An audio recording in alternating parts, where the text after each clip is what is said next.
let's read from the book of John, chapter 5. I'm going to read verse 2 through 7 right now, and then we'll come back and read verse 8 and 9 later in the sermon. Verse 2 through 9, John chapter 5. Inside the city, near the sheep gate, was the pool of Bethesda, with 5 covered porches. Crowds of sick people, blind, lame, or paralyzed, lay on the porches. One of the men lying there had been sick for 38 years. 38 years. When Jesus saw him and knew he had been ill for a long time, he asked him, "Would you like to get well?" Now there's a question I hope to repeat throughout this sermon today. Do you want to get well?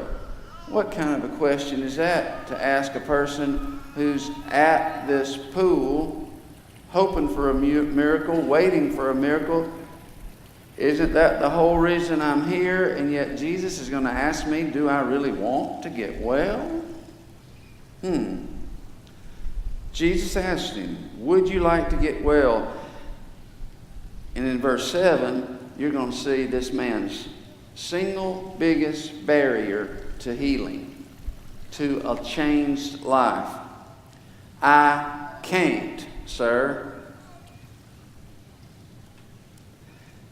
"I can't, sir," the sick man said, "for I have no one to put me into the pool when the water bubbles up. Someone else always gets there ahead of me."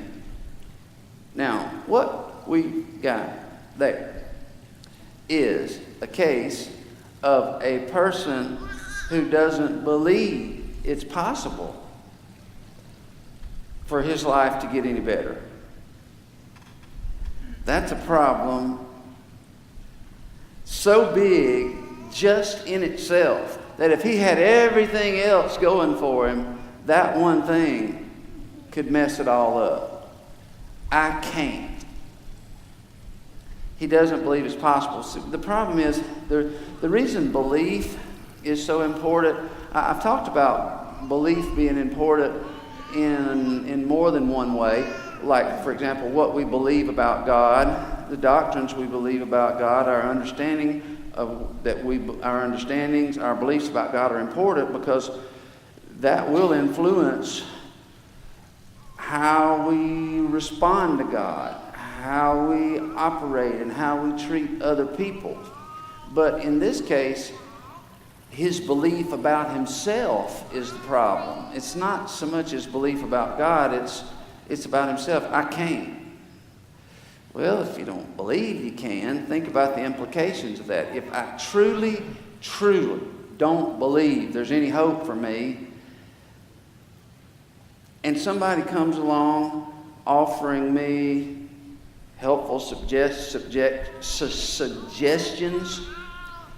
if somebody offers me opportunities, if they offer me a book, if they try to give me encouragement to heal, to help, to deal with, to overcome whatever it is that's got me crippled up along life's way, and I don't believe that I can, well, nothing they say is going to matter. Because if I can't, I can't. And so Jesus himself cannot do anything for a person who is not even open to the possibility that there's something that really could change. But I don't want to knock this man or judge him too harshly as if I'd be any different. 38 years in the same jam? 38 years living like that? That would get a little old, wouldn't it? I mean, 3.5 days is a long time to live in a discouraging, painful, miserable seemingly hopeless situations. But 38 years? Goodness. You know what? The longer we live, the longer we keep living in some sort of defeat, the longer we keep existing in some miserable state, and it does not improve, the harder it becomes for us to believe it could ever change. Now, that's got nothing to do with reality. In reality, in God and in reality, how long I've been this way is really not that big of a deal in reality and with God. But in our head, we get accustomed to being this. This is just who I am. I mean, here and there throughout the years, I've even heard people who had terribly self-destructive tendencies. Well, we've all got self-destructive tendencies, but I'm talking about people like this man who have these self-destructive tendencies. We keep refusing to do the things that could help us, or we keep doing the things that keep putting us right back in the spot we don't want to be. And when somebody tries to give us hope, there's something in it that almost makes us mad. I don't know if you know what I'm talking about or not. Let me give you a real life example from a good friend of mine and many of yours, Michael Witt. I interviewed Michael once a couple of years ago, and he's been out for the last month because he's preparing to have a surgery. It's going to be this Tuesday, and the doctors don't allow him to be in any kind of crowd because if he gets a cold, they won't do the surgery on him. So he's got good attitude. He's in good spirits. This is going to be a major surgery. But Michael has transformed over the last few years more than any single person I've ever known. More than anybody I've ever talked with, worked with, anywhere at any time. I got to say, Michael Witt has probably transformed more. And that's saying a lot because I've seen some amazing transformation. But he's not even the same person that moved to Arkansas 8 or 9 years ago. I talked to him before this sermon and asked if I could share this. And he was glad for me to and wants to hear this recording. Hey, Michael, we love you. Thank you for letting us do this. Michael lived in Reno, Nevada for a lot of years. He was an extremely depressed person, alcoholic, in and out of mental hospitals, just debilitating illness of the mind, and a miserable person. And what Michael has told me now that he's transformed to the point that can he still slip into a negative mood? Yeah, but it's fairly easy to pull him out of it, and usually he pulls himself out of it these days. But he's told me over and over, and he told me again today, he said, tell him there was a time in my life that when I got depressed, I got this sick pleasure out of being depressed, because as long as I was depressed, I could maintain the illusion that my problems were everybody else's fault. This is just a bad, stinking world. There's nothing good in it. There's no hope in it. And so I have every right to be depressed. It almost reminds me of Jonah when he got so mad and he was angry unto death. I have every right to be angry. Well, Michael had every right to be resentful. Because in reality, by the way, the world had given him some very hard knocks. Things happened to him far worse than happened to the average person. I don't know what I'd have done if I'd had to go through some of the things he did. It's amazing he is where he is. But he said this tickled me. He said, I actually derive such a sick, twisted enjoyment from being depressed that I put together a 90-minute collection of the saddest country songs I could find. And when I felt myself starting to feel better, I would play it. And I'd drink some more, and then I was right back down on the bottom. And he said, I even gave it to a friend at work and told her how well this works. Misery loves company, you know? Misery loves company. And now here he is today with real problems, physical illness problems that would depress a whole lot of people. And that affects him. I mean, he's still a man. But he can joke about it.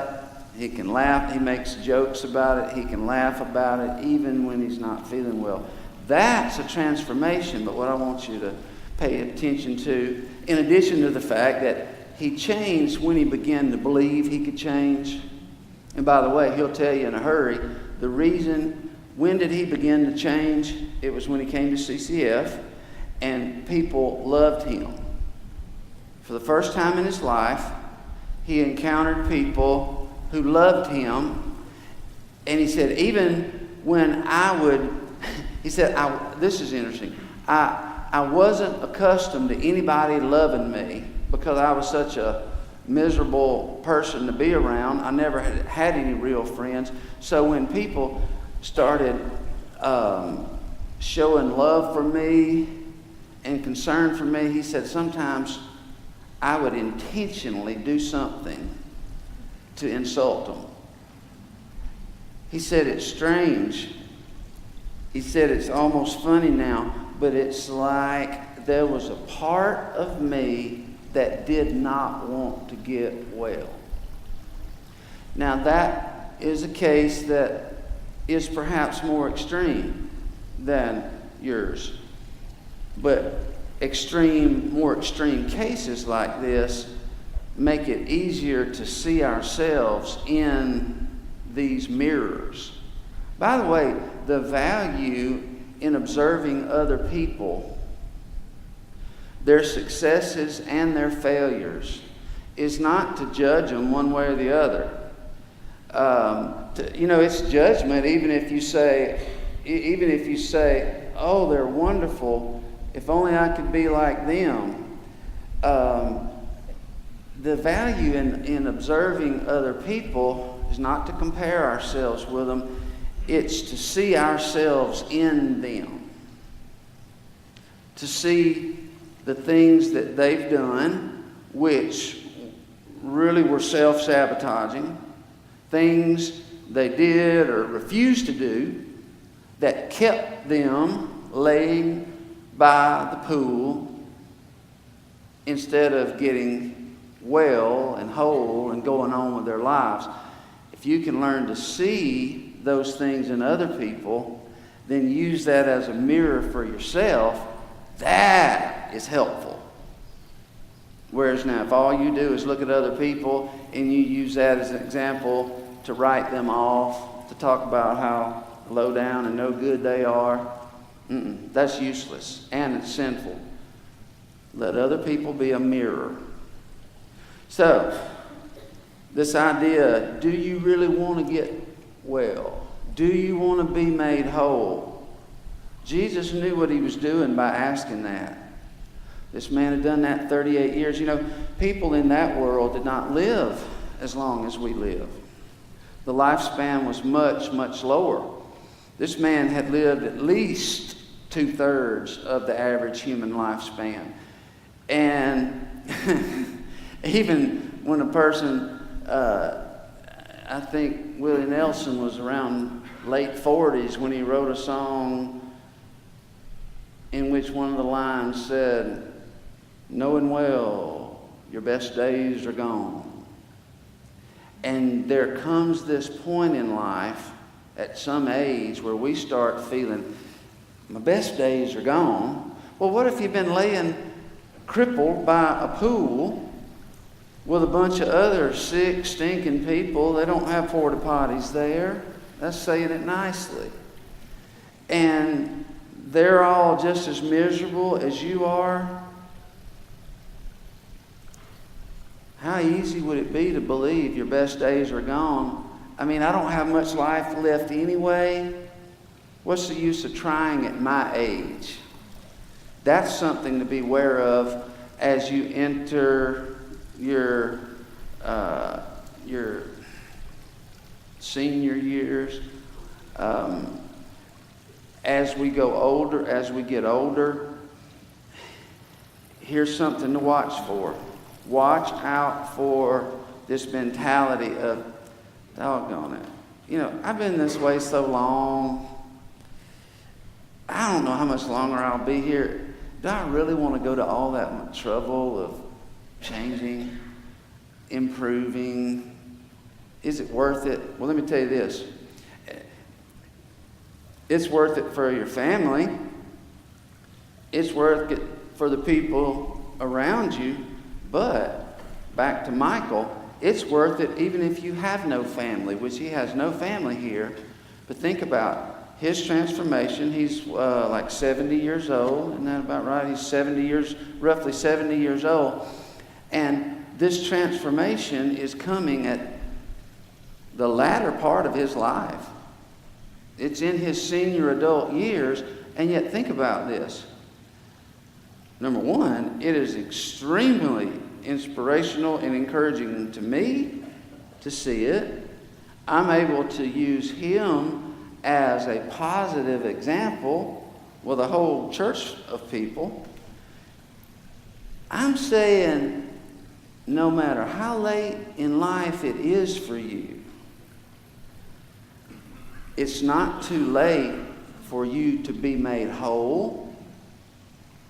And if you will do what's necessary, do your part and reach out to Christ for the rest, you will not only help yourself, you will help other people, many of whom you'll never meet. Many of whom you'll never meet. Do you want to be made whole? What if your problem, what if your issue is not some mental hang-up? It's not something about attitude that's destroying your relationships. It's not a physical problem. Could be something to do with your career frustrations. I learned a long time ago from personal experience and from working with other people that people who are unhappy in their job are unhappy. Because that's where we spend the majority of our of our waking hours. And but there are so many people stuck in jobs that they really hate. Now, there's a balance here. Work is work. And work is going to have frustration. You know, it said in the beginning, the ground is cursed. It's going to have thorns and thistles. And I've discovered that truly, the ground is cursed in every field, in every career field, as well as every cotton field or corn field. The ground's cursed. There are thorns and thistles in every office place, in every industrial complex. Malcolm Forbes was quoted a while back as saying, if you have a job without any frustrations, you don't have a job. So, I'm not trying to tell you to start looking over the rainbow for some career, some job that is going to be perfect and it's going to make you happy and you'll never have a cause for stress ever again. There's no such place in this world.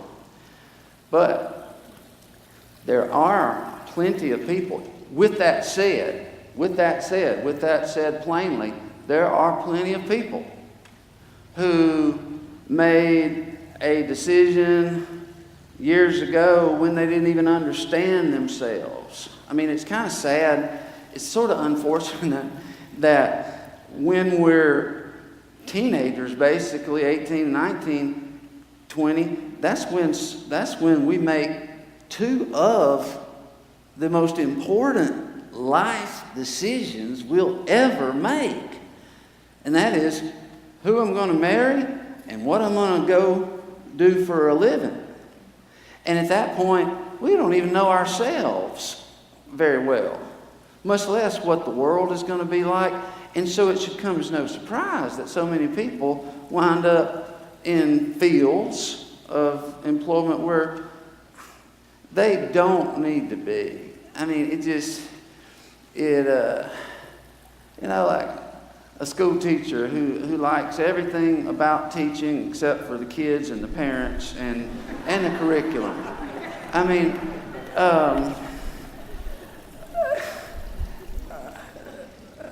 one of my best friend's wife is an unhappy school teacher, and that's why that's fresh on my mind. And that's why that just came to me. But you could say that about any career. People who are in the wrong thing. Now, that very job, other people who are made to do it are happy and fulfilled. And it works wonderfully for them. But I'm saying, if you made a bad choice back there, this is not the Oregon Trail here. They used to say about the Oregon Trail, the ruts were so deep from so many wagons going ahead of you. When you left St. Louis, they'd say, choose your rut carefully. You're going to be in it for 1,000 miles. And the truth is that no matter what kind of rut you're in your career, there are ways to get out. God has some heavy equipment at his disposal. But you know what? Sometimes it's actually easier. It's actually sometimes easier. Let me take back the sometimes. It is often easier to keep trudging along doing something unfulfilling, something we're unhappy with, but at least it's safe and it's familiar. It's often easier to just keep doing that than to take radical steps in a whole new direction, especially if you're getting older and up in years. But I've talked to people who were thinking about changing careers, and I remember once in Muskogee there was this young man.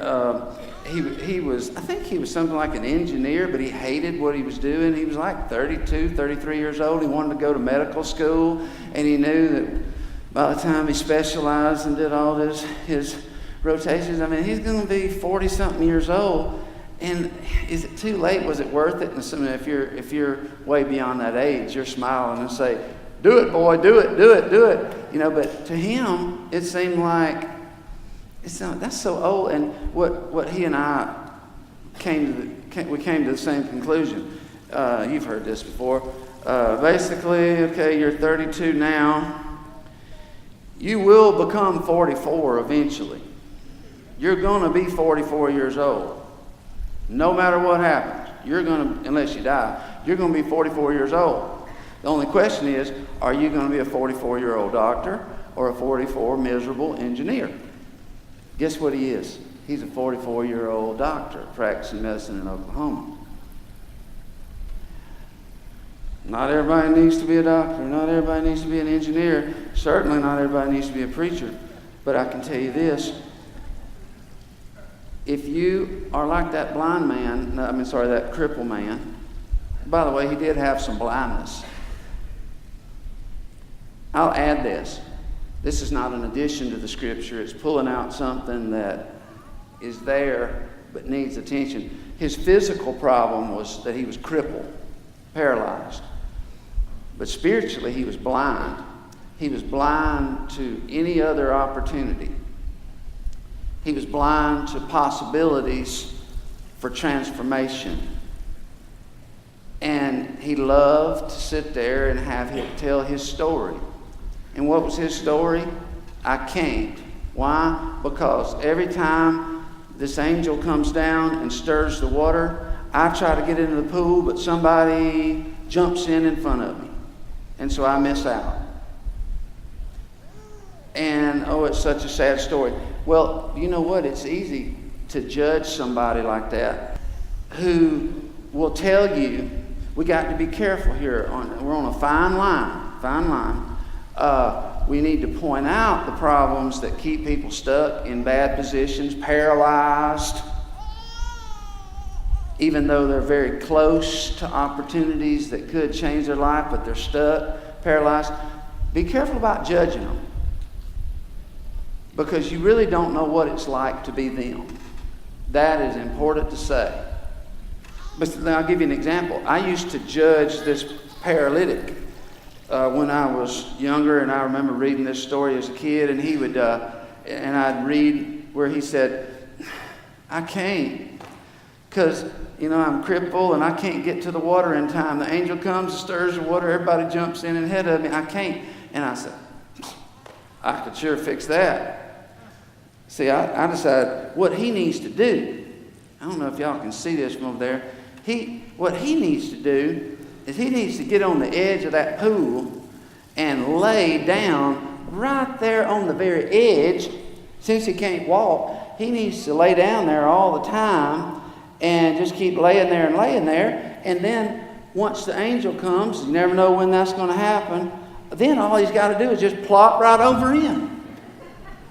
Made sense to me? Doesn't that make sense to you? Well, not if you think about it. The man had to get food somewhere.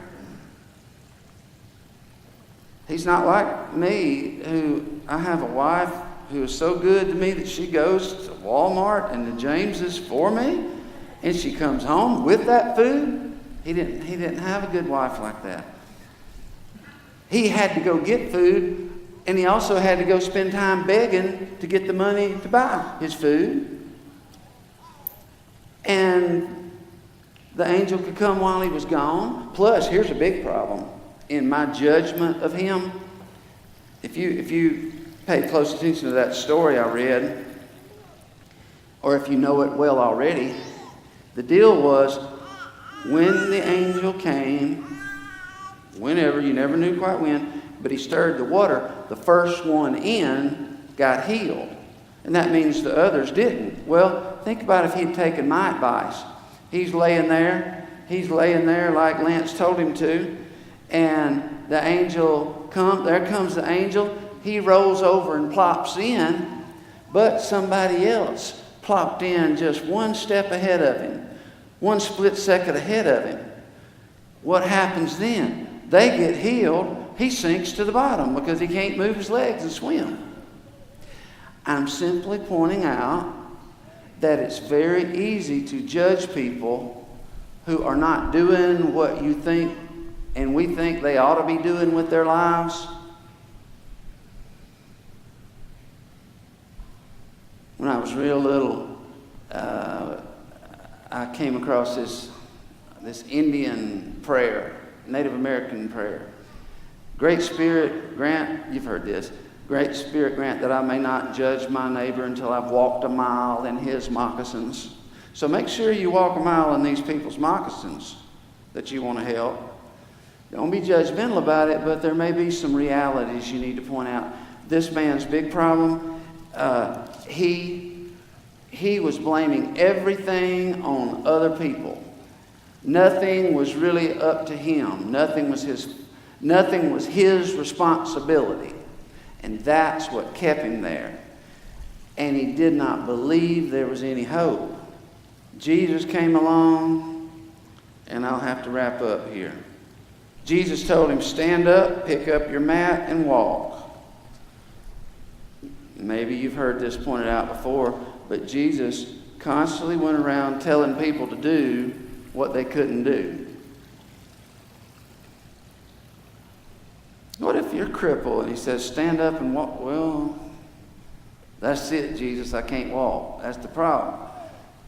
Stand up, and as the man stood up and as he began to walk, the strength miraculously came into his legs. It was this man and the power of God working together in perfect harmony. This man finally believing he can, and at the same time doing his part, and he was made whole. And I just want to say this to you in closing. Ask you, do you want to be made whole? Do you really? If so, are you fully taking advantage of the opportunities that could be helping you? I know you've tried things that didn't work. Like me with my own little back issue, which is not a huge deal, but it's sort of my thorn in the flesh. One thing I'm not ever going to stop doing is trying things. Jesus said, seek until you seek and you shall find. And I believe that. Don't stop seeking.